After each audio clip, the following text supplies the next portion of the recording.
Oi, pessoal, vamos aqui falar agora. A gente já falou de 1 a 4, agora vamos falar do 5 a 9, beleza? O artigo 5º, ele vem falando do limite de idade para ingresso no regime geral de previdência social, tá bom? Geral, gente, lembrando que o geral é o INSS, tá? O geral é ali a nossa previdência pública, tá? Não é RPPS. RPPS é para o servidor público, tá? Regime Geral de Previdência Social é para, por exemplo, pessoas de carteira assinada, outras pessoas, mas o RPPS é para servidor público, tá bom? Então, o limite de idade para você ingressar no RGPS é o seguinte: até 14 de março, tá? Pela Constituição Federal de 1967, 14 anos de idade. 15 de março de 67, de 15 de março de 67, né?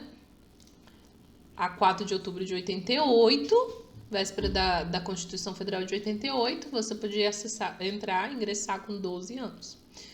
Tá, mas o importante, hoje, você pode entrar a partir de quantos anos, de acordo com a Instrução Normativa 128. Você vai ingressar aos 16 anos de idade, olha aqui, a partir, foi da Constituição Federal, né? A partir da Constituição Federal, aqui, ó. O que nos diz aqui? 16 anos de idade, exceto para menor aprendiz, que é de 14 anos por força da emenda, que alterou a Constituição Federal. Então, lembrando que a idade é 16 anos, se a pessoa exerce atividade remunerada, que a obriga a entrar, né? Ela pode acessar ali pode ingressar, pode se cadastrar na Previdência. E 14 anos de idade, se ela for um menor aprendiz, tá bom? Interessante aqui, se na tua prova cair bem assim, aos 70 anos não pode mais ingressar no regime geral de previdência social. Errado. Por quê? Porque aqui tá dizendo que não há limite para o ingresso, beleza? Vamos lembrar disso na hora da prova. Outra coisa interessante que no artigo 6 vem falando pra gente aqui, olha só, atenção, hein? Atenção, vou até aumentar um pouquinho aqui. Observadas as formas de filiação, o que é filiação, gente? Filiação não é inscrição, tá? Lembrando lá dos artigos anteriores que a gente falou. Observadas as formas de filiação, ou seja, a pessoa que tem a filiação com a RGPS, vamos lembrar o que é filiação? Vocês lembram aí? O que é filiação? Filiação é o vínculo que se estabelece entre a Previdência Social e as pessoas que para ela contribuem, tá bom? Então, a pessoa que é filiada, que tem direitos e obrigações e que a ela contribuem. Isso é ser filiado, tá bom? Então, observadas as formas de filiação, a caracterização do trabalho urbano ou rural para fins previdenciários depende da natureza das atividades efetivamente exercidas pelos segurados e não da natureza da atividade do seu empregador. O que isso quer dizer, gente? Se a pessoa trabalha para uma empresa urbana, depende muito do que ela está fazendo para ela ser classificada como urbana. Ou rural, digamos, ela trabalha numa fazenda gigantesca, né? E ela trabalha ali com essas atividades que vem falando aqui, ó, gente. Carpinteiro, cozinheiro, pintor, tá? Essas atividades aqui. Então, se ele tem essas atividades, motosserrista, veterinário, empregado que presta serviço em loja ou no escritório, por exemplo, você vai contratar um auxiliar administrativo para trabalhar lá na tua fazenda. Ele não vai ser considerado empregador rural, tá bom? Porque a gente não considera a atividade da empresa, tá bom? A gente considera que não a natureza da atividade da empresa, mas a atividade efetivamente exercida pelo segurado, tá bom? Vamos lembrar disso aí na hora da prova. Do não filiado, interessante, que lá o RGPS, ele tem o filiado, que é aquele que contribui à Previdência obrigatoriamente, ele tem essa filiação. O não filiado, o que é o não afiliado? É todo aquele que não possui forma de filiação obrigatória ou facultativa, mas se relaciona com a Previdência Social. Tá bom? Então, tem também o do não filiado, que é aquele que está ali em inscrição junto à Previdência por algum benefício que ele venha receber, alguma coisa, mas ele não é filiado, porque ele não tem os direitos daquele que está contribuindo, entendeu? O filiado está contribuindo obrigatoriamente, ele é filiado. O não filiado, não, ele não contribui, só que, no entanto, ele é inscrito, porque ele tem algum benefício, ok? Vamos lembrar disso? O artigo 8º vai entrar aqui da inscrição. Considera-se inscrição para os efeitos na Previdência Social o ato pelo qual a pessoa física é cadastrada no RGPS. Então, assim, muito cuidado que isso aqui pode ser confundido, né? Pode colocar que há filiação em vez de inscrição, tá bom? Então, a pessoa física é cadastrada. E quais são as situações que ela é cadastrada? Aí a gente tem várias situações. Vamos lá para a primeira. O empregado, ele é cadastrado por quem? Quem faz a inscrição desse empregado? O empregador, tá bom? Ele faz a inscrição, hoje em dia a partir de escrituração digital, tá bom? Previdenciárias e trabalhistas no e-social, tá bom? Isso aqui a empresa ela faz por meio de registro eletrônico lá, cadastrando o empregado, tá bom? O trabalhador avulso. O que é o trabalhador avulso? O trabalhador avulso é aquele que, eu já até falei no vídeo anterior, é aquele que trabalha para várias empresas sem nenhum vínculo, tá bom? Então, esse é o avulso. Quem faz o cadastro dele? O cadastramento dele é feito, por exemplo, no registro de órgãos de mão de obra, se ele é um do mão de obra, ou no portuário, se ele é de portuário, ou no sindicato, entendeu? Desde que ele trabalhe para algum lugar que o obrigue a ter, aí o cadastramento dele é feito lá, tá bom? Se ele tiver algum trabalho que ele exerça para aquela empresa, então ele tem um cadastro feito eletronicamente também, tá? O empregado doméstico, lembrando que o empregado doméstico é feito pelo empregador. Quem é o empregado doméstico?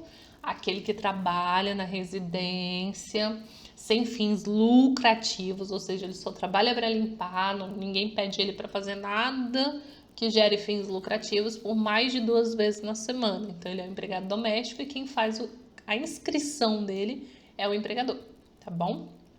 Hoje em dia, tudo por contrato eletrônico no e-social, tá bom? Que é um sisteminha disponibilizado pelo governo, que as empresas e pessoas físicas utilizam para fazer as suas folhas de pagamento, tá bom? E de mandar tudo para a Previdência, Receita Federal, isso é o e-social, tá bom?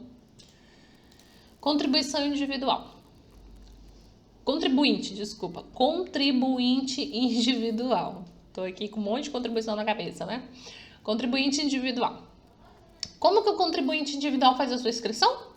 Por ato próprio, mediante cadastramento de informações para identificação e reconhecimento da atividade. E para isso, o INSS pode pedir a comprovação ali no caso da condição dele de contribuinte individual. Pela cooperativa de trabalho ou pessoa jurídica quem preste serviço, no caso de cooperados ou contratados, se ainda não inscrito no RGPS. E o microempreendedor individual. Sim, o microempreendedor individual ele é um contribuinte individual, só que ele é de uma forma diferenciada, né? Ele é cadastrado por meio do portal do empreendedor. E as pessoas nem sabem, aquele valorzinho que o MEI paga ali mensal de DAS, tem um valor que vai para a Previdência, e aquilo dá direito a ele a aposentadoria por idade, tá bom? Que é 5% que ele contribui sobre um salário mínimo, e dá direito à aposentadoria por idade. O segurado especial, preferencialmente pelo titular do grupo familiar. Então, o titular faz a sua inscrição junto ao INSS, comprovando, tá? Desde que pode ser que o INSS solicite comprovação dessa condição. Facultativo. O facultativo, gente, o nome já diz, facultativo, não confunda individual com facultativo, tá? O facultativo, ele vai lá e faz inscrição. Ah, eu sou estudante, quero me inscrever. Ah, eu sou dona de casa, eu quero ter um direito a uma aposentadoria. Então, ele vai lá e faz a inscrição. E essa inscrição só é válida a partir, né, do primeiro pagamento. Se a pessoa não pagar, ela não tem direito a nada. Não adianta se inscrever e não pagar, tá bom? Bom, agora falando do CNIS. O que é o CNIS, gente? Eu acho que eu vou abrir até o meu aqui para mostrar para vocês rapidinho. Vou abrir aqui o meu para mostrar para vocês, tá? Eu até excluí meu nome aqui para não bugar aí o YouTube, né? Então, isso aqui é o CNIS. O que é o CNIS? É o Cadastro Nacional de Informações Sociais, é um extrato previdenciário. O que esse extrato previdenciário? Ele mostra toda a tua vida, todas as suas contribuições ali para o INSS. A gente tem aqui, vamos ver aqui, a época que eu trabalhei lá de 2005 até 2010, aí vem toda a filiação, aqui nas outras páginas ele vai vir completinho, com todos os salários, tudo. Isso é o CNIS. E o CNIS, de acordo aqui com a instrução, ó, para o empregado doméstico, contribuinte individual, segurado especial, facultativo, a inscrição será realizada no Cadastro de Informações Sociais CNIS, sendo-lhe atribuído o número de identificação de trabalhador, NIT. Olha aqui, ó, eu tenho um númerozinho de NIT aqui, ó, que é esse aqui, tá bom? Que será o único, pessoal, intransferível, tá? Então, além das informações pessoais, a inscrição do segurado especial deverá conter a formação do exercício da atividade, a sua condição do grupo familiar, se titular o componente, o grupo e o tipo de atividade, a forma de ocupação do titular, vinculando a propriedade, o local ou embarcação em que trabalhe, a identificação da propriedade, local ou embarcação em que se desenvolve a atividade, o local ou município onde reside, de forma a identificar se é mesmo um município ou município contínuo, a identificação e inscrição da pessoa responsável pelo grupo familiar, quando for o caso. Tá bom?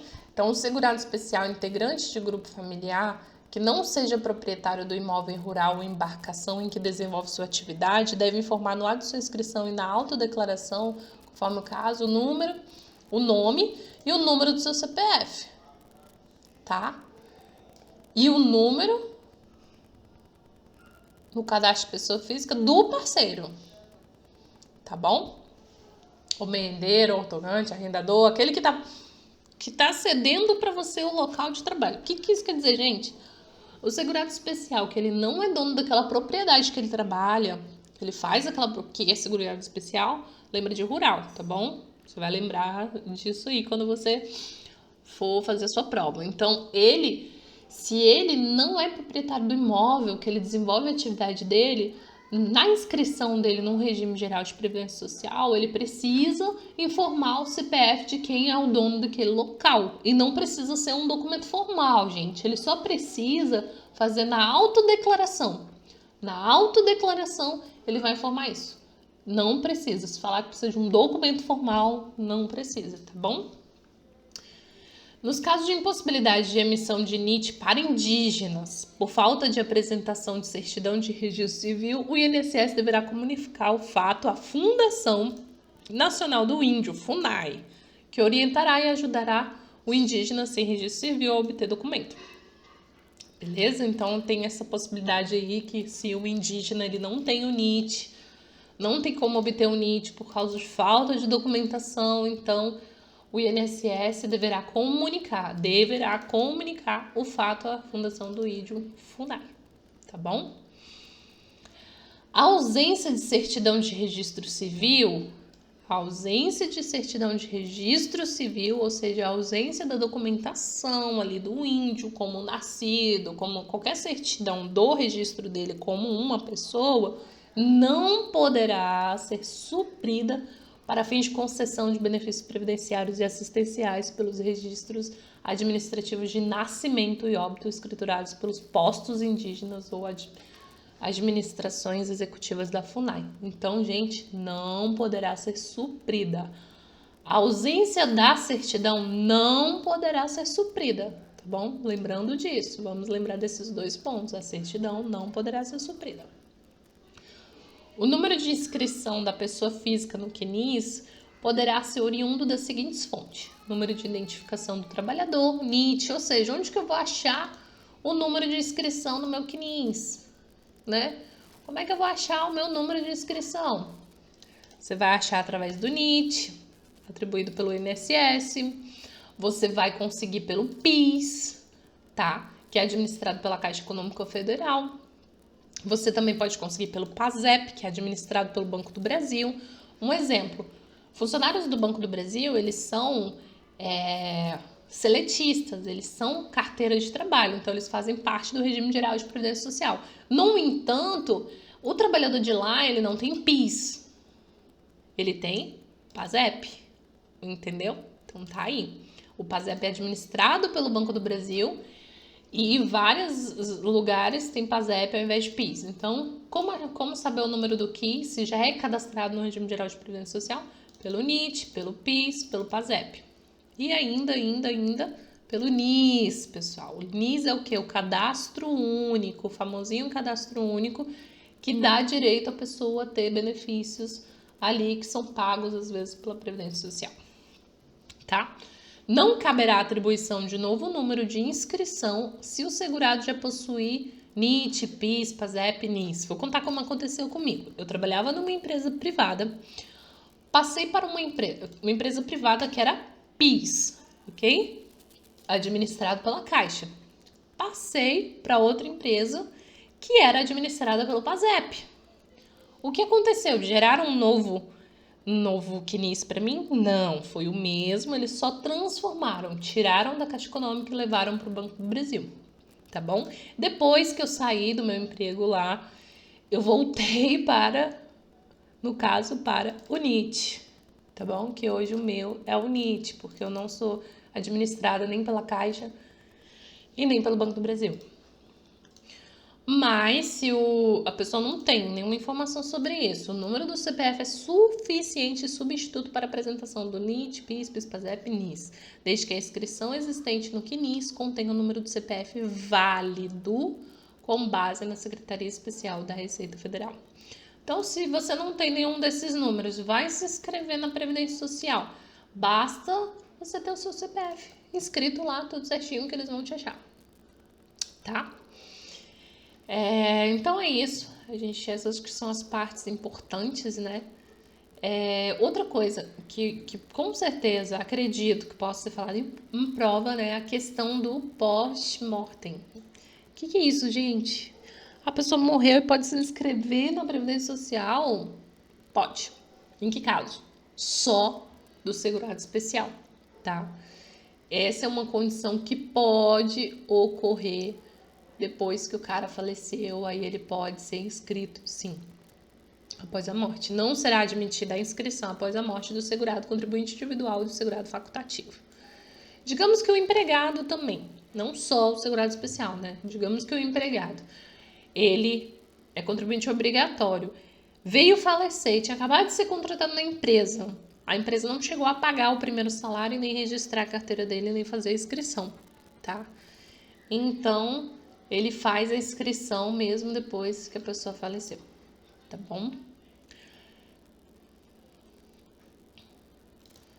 Outra coisa interessante que pode cair, acredito, é que no caso de alteração da categoria de segurado obrigatório para facultativo, será solicitada a declaração do requerente de que não exerce atividade de filiação obrigatória. Gente, olha aqui.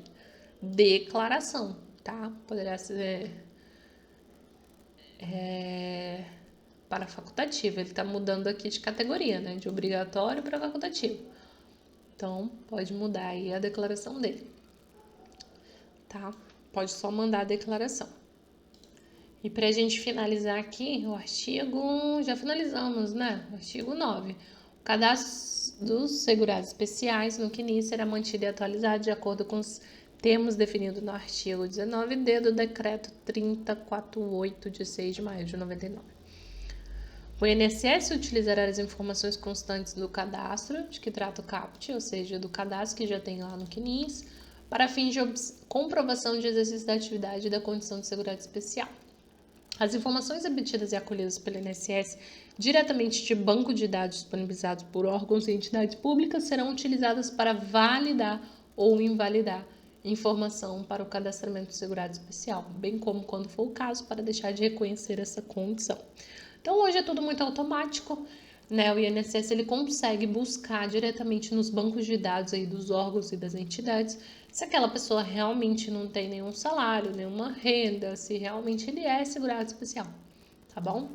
Mas as informações constantes no CNIS lá são válidas para efeito de cadastro, para efeito de atualização, para efeito de qualquer outra coisa, tá bom? Então é isso, pessoal. No próximo a gente fala ali do artigo 10 em diante. Até mais.